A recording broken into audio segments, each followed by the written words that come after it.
अगर आप भी आंगनवाड़ी सेविका या सहायिका हैं तो आप लोगों के लिए जानना बहुत महत्वपूर्ण है कि आंगनवाड़ी सुपरवाइजर भर्ती नियमों में बड़े बदलाव किए गए हैं। अगर आप सीनियोरिटी बेसिस पर अपने एक्सपीरियंस के अनुसार आगे प्रमोट होकर सुपरवाइजर बनना चाहती हैं तो सुपरवाइजर भर्ती नियमों में बड़े बदलाव किए गए हैं। लेटर का विषय आप लोग देख सकते हैं, सेविका से महिला पर्यवेक्षिका के पद पर नियोजन हेतु गाइडलाइंस के संबंध में।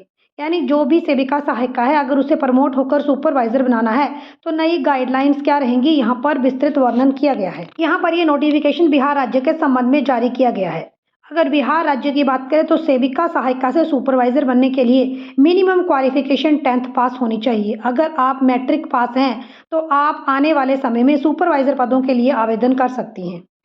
दूसरी यहाँ पर कंडीशन रखी गई है कि आपके पास लगातार 10 वर्ष का जॉब एक्सपीरियंस होना चाहिए। अगर आपने कंटिन्यूटी में 10 वर्ष का कार्यकाल पूरा किया है तभी आप सुपरवाइजर पदों के लिए सीनियोरिटी बेसिस के ऊपर आने वाले समय में आवेदन कर पाएंगे। देखिए, यहाँ पर नियमों में बड़ा बदलाव ये है कि अगर आपकी लगातार 10 वर्ष का कार्यकाल पूरा हो चुका है तो आपको बोनस अंक मिलेंगे 10।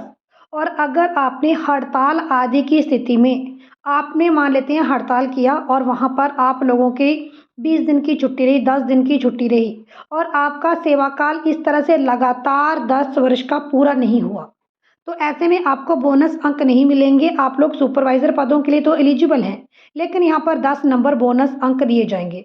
बोनस नंबर उन्हीं को दिए जाएंगे जिन्होंने 10 वर्ष का सेवा काल लगातार नौकरी करते हुए पूरा किया है। यानी 10 वर्ष के इस सेवा काल में किसी तरह की कोई हड़ताल में उन्होंने पार्टिसिपेट नहीं किया।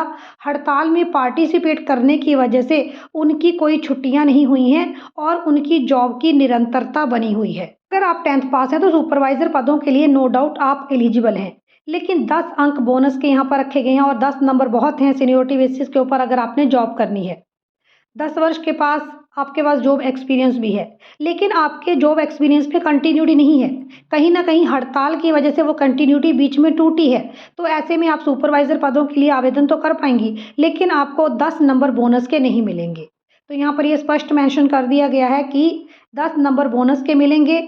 10 वर्ष का आपका लगातार जॉब एक्सपीरियंस होना चाहिए, तब आप सुपरवाइजर पदों के लिए आवेदन कर सकती हैं। लेकिन बोनस के नंबर तभी मिलेंगे जब आपकी 10 वर्ष का सेवा काल लगातार चल रहा है, उसमें किसी तरह की हड़ताल आदि की वजह से व्यवधान उत्पन्न नहीं हुआ है। चाहे हड़ताल की वजह से आपके 10 वर्ष के सेवा काल में लगातार काम करते हुए कोई अड़चन आई या फिर किसी अन्य वजह से लगातार 10 वर्ष की सेवाओं में कोई अड़चन आई।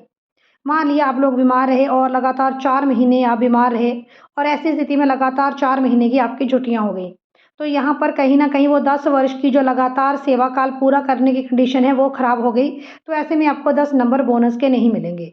तो आंगनवाड़ी भर्ती प्रक्रिया में आने वाले समय में अगर आप सुपरवाइजर बनना चाहते हैं तो आप लोग जो है कुछ चीज़ों का ध्यान रखें। प्रयास करें कि आप अपना सेवा काल 10 वर्ष की लगातार निरंतरता के साथ पूरा करें, ताकि अगर आप सुपरवाइजर पदों के लिए आवेदन करें तो वहाँ 10 नंबर बोनस के आपको जरूर मिल जाए। चैनल के ऊपर है तो चैनल को सब्सक्राइब कर लें। वीडियो अच्छा लगा है लाइक शेयर जरूर कर दें।